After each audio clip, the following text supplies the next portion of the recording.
Yung ganito, ay hindi. Diretso palit na to ng LCD. Pabili niya.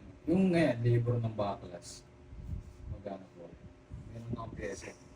Malang kwan nito. Nasa 1,500 ang labor ng kwan nito. Pati na gamit mo charger. Maliit eh. Yung board lang na yan. Yung Ayan. Ayaw mo change. yung charge. Kahit pa. Pero hindi mo pa na-try ng ibang charger. Tinry ko na sa iba. Yung sa mga airpod. Na ano. Na charger. Yung mga libre doon. Maliit na mga iOS. Wala tayo. Ang charge naman ah. Ano gagawin?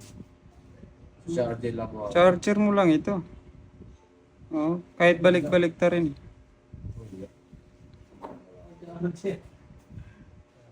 Charger mo lang. Charger. Wala akong problema, charger lang talaga. Oh, wala naman. May charger ko ba? Charger mo lang to. Oh. Ah, so. Sige. Charger lang. Hindi mo sinabi, pre.